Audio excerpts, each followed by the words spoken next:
Kita pada hari ini, mungkin ini jurung kali yang diadakan di sini, dengan sama-sama kita membaca kitab Al-Fatihah. A'udzubillahi minasyaitonirrajim. Bismillahirrahmanirrahim. Alhamdulillahirabbil alamin, arrahmanirrahim, maliki yaumiddin. Iyyaka na'budu wa iyyaka nasta'in. Ihdinas siratal mustaqim. Siratal ladzina an'amta 'alaihim ghairil maghdubi 'alaihim waladdallin. آمين. بسم الله الرحمن الرحيم. إنا فتحنا لك فتحا مبينا ليغفر لك الله ما تقدم من ذنبك وما تأخر ويتم نعمته عليك ويهديك صراطا مستقيما وينصرك الله نصرا عزيزا.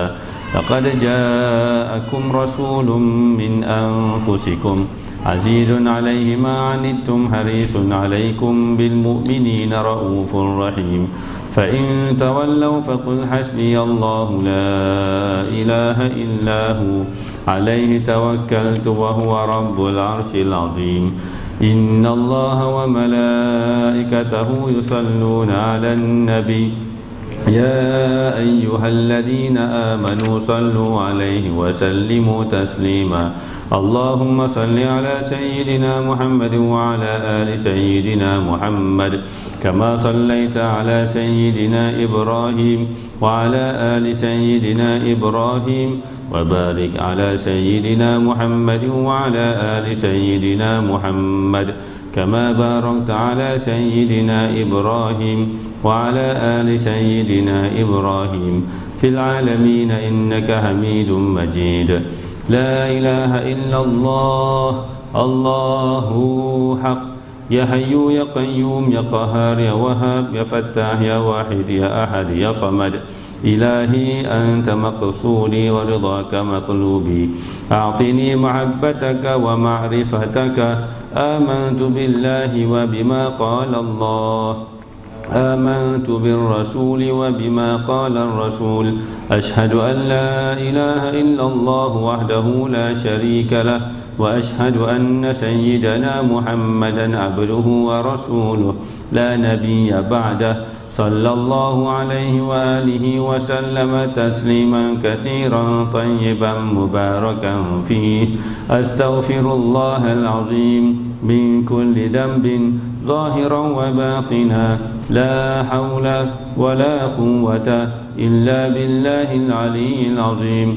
رب إني لما أنزلت إلي من خير فقير. ربنا أتمم لنا نورنا واغفر لنا إنك على كل شيء قدير. والحمد لله رب العالمين. اللهم أعنا على ذكرك وشكرك وحسن عبادتك.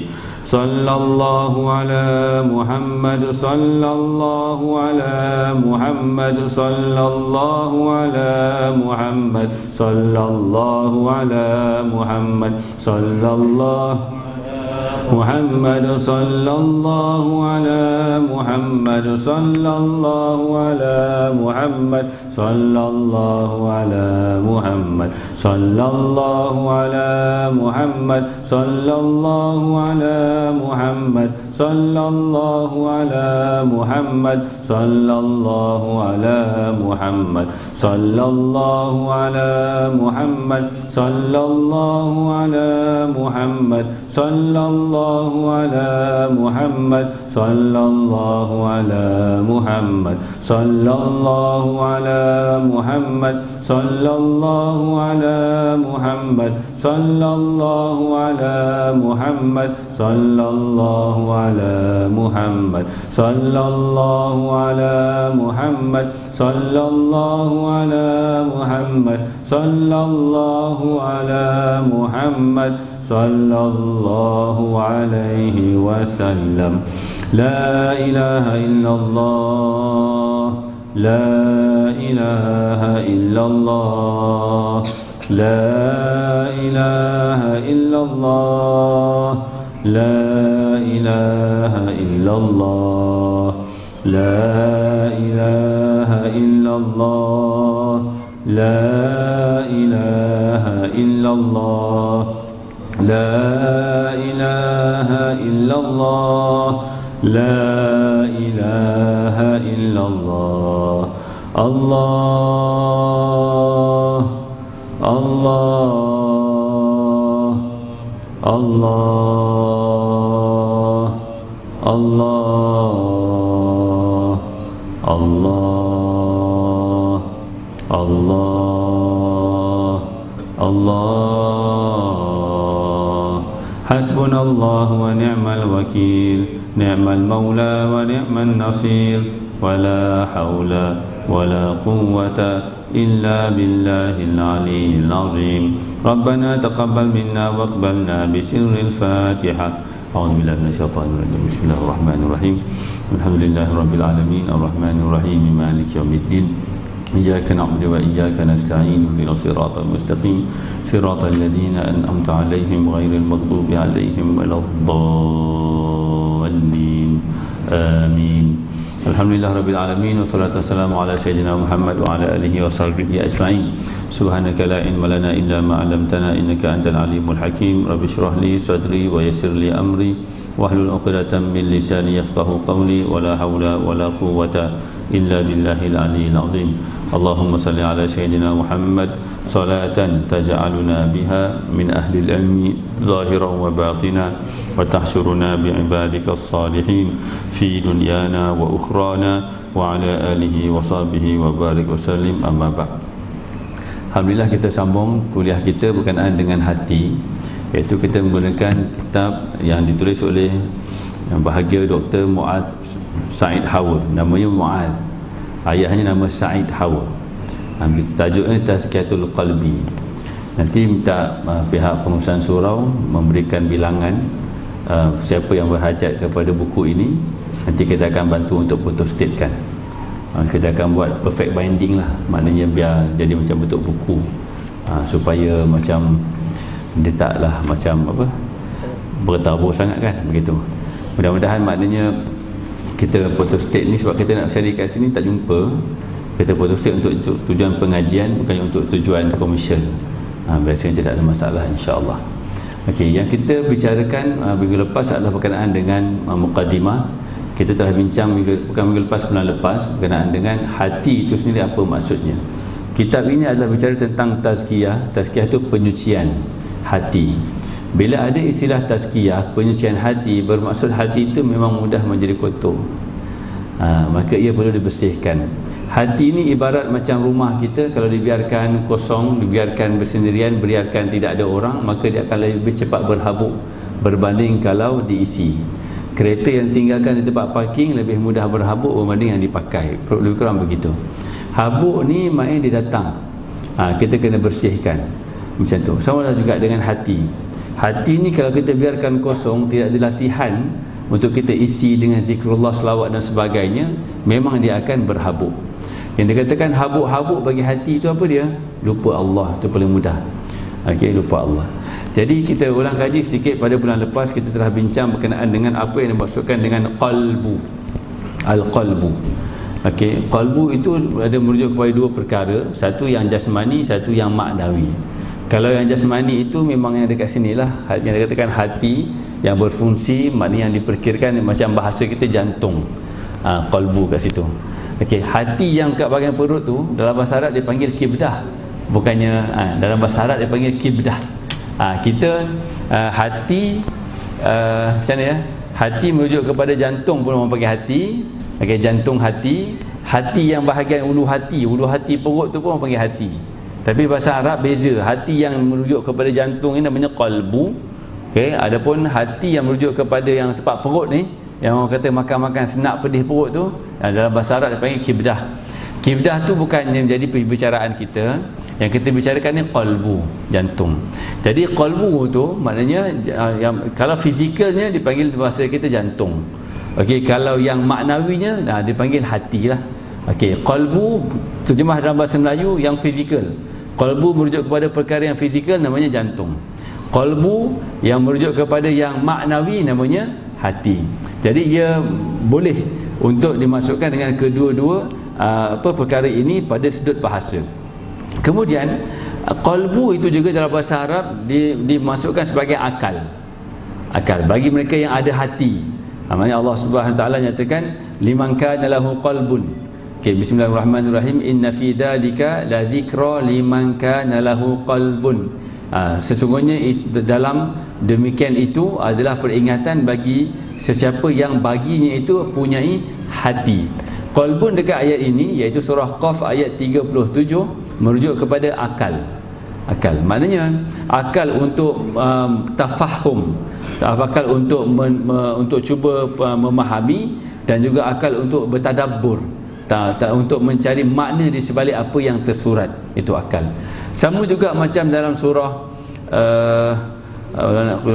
Naqil. Maknanya dalam surah Al-Mulk, wala nasma'u aw naqilu ma kunna fi ashabis sa'ir. Ayat dia kurang lebih begitu.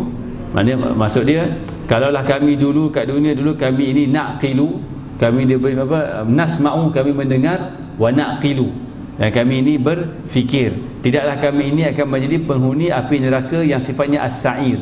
As-sa'ir itu maksudnya sifat yang bernyala-nyala. Nah, dalam tafsir disebutkan naqilu dekat situ bukan akal. Sini naqilu kat situ maksudnya apa dia? Hati. Macam tu, rujuk silang. Jadi ada ayat Al-Quran yang menyebutkan kalimah qalbun merujuk kepada akal, dan ada juga ayat yang lain dari surah Al-Mulk tadi. Okey, Allah Taala menyebutkan naqilu, kalau kami berfikir. Okey, naqilu itu maksudnya bukan berfikir dengan otak, tapi berfikir merujuk kepada hati. Itu kepelbagaian makna. Jadi sebab itulah kita kena tengok tafsir. Kemudian di antara maksud hati ni juga berasal daripada merujuk kepada perkara yang berbolak-balik. Maknanya waqallabu lakal umur, maka diperbolak-balikkan. Okey, maknanya bagimu akan perancangan-perancangan. Okey, wa ilaihi tuqlabun, dan kepadanya dia akan dikembalikan, dibolak-balikkan. Inqalabtum ala aqabikum, maknanya berbolak-balik di atas apa pendirian kamu. Jadi maknanya itu merujuk kepada sifat hati itu berbolak-balik. Kalau merujuk kepada bolak-balik, pastinya ia merujuk kepada hati yang bukan yang jasmani, tapi hati yang maknawi.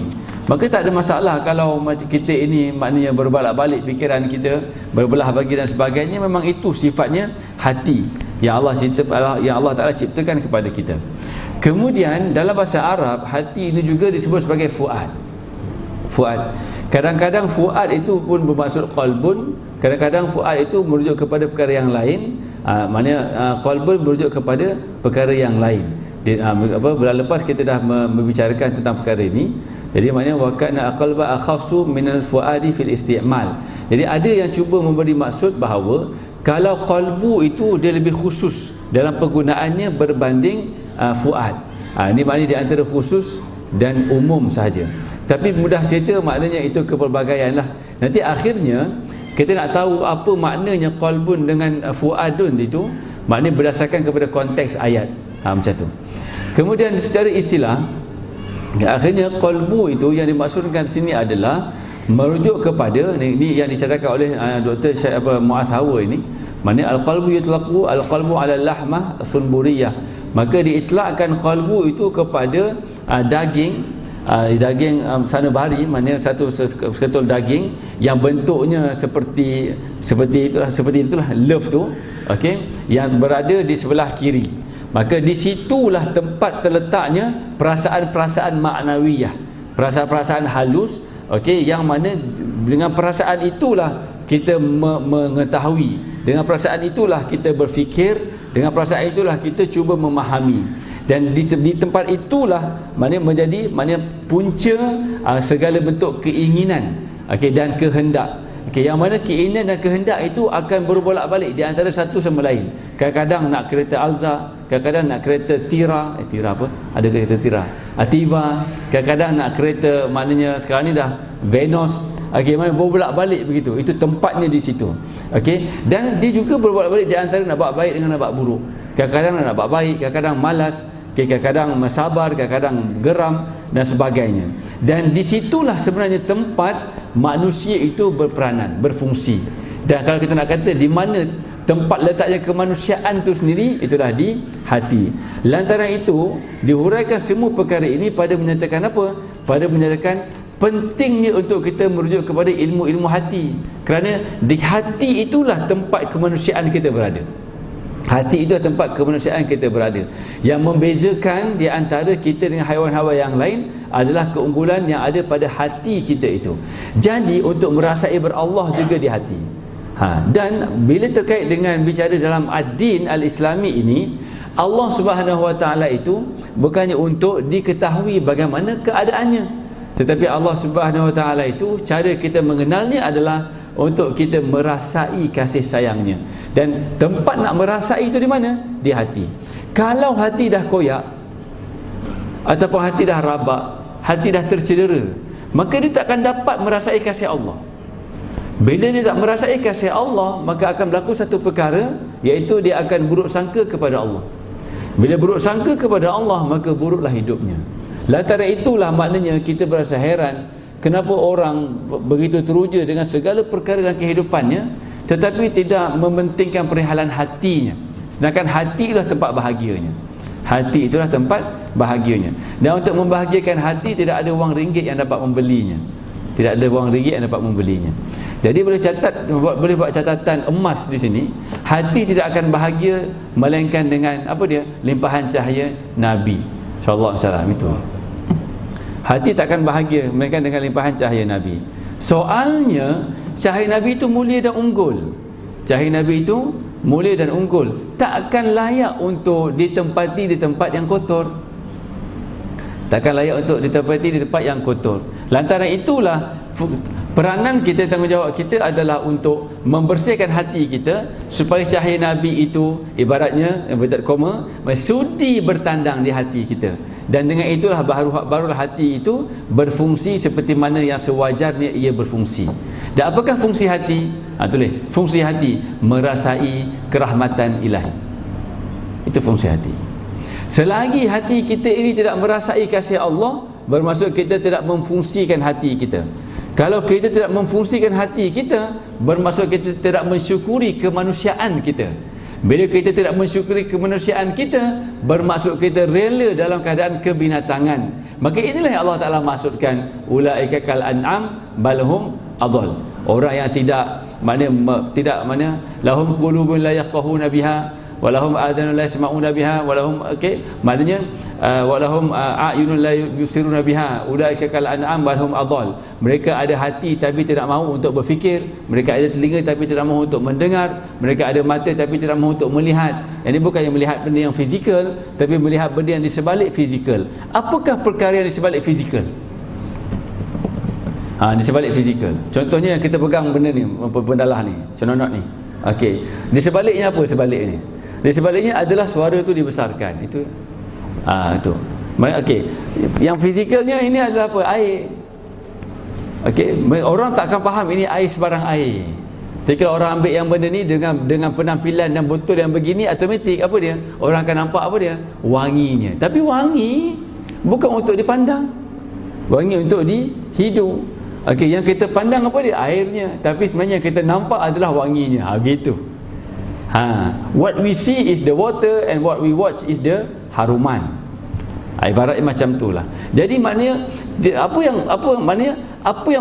ini contoh. Apa yang berada di sebalik semua perkara ni? Itulah asma dan sifat Allah. Tulis. Jadi mereka ni ada hati tapi tak berfikir tentang asma dan sifat Allah. Mereka ada telinga tapi tidak mendengar apa yang disebut sebagai asma dan sifat Allah. Mereka ada mata tapi tidak memandang asma dan sifat Allah. Di sebalik semua perkara yang fizikal itu, maka mereka itu adalah, Allah Ta'ala kata apa? Mereka itu adalah binatang. Bukan sebarang binatang, tapi binatang ternak. Bahkan lebih hina lagi daripada binatang ternak. Nanti kita 2 minggu lagi kurang lebih kita akan sembelih binatang Al-An'am. Al-An'am ni merujuk kepada binatang ternak yang boleh dikorbankan umumnya. Maknanya lembu, kambing, unta, an'am. Okey, maknanya mana kita ni akan lebih apa dia? Lebih hina lagi daripada binatang ternak. Maksudnya apa dia? Binatang ternak tu dia ternak kerana ada manfaatnya.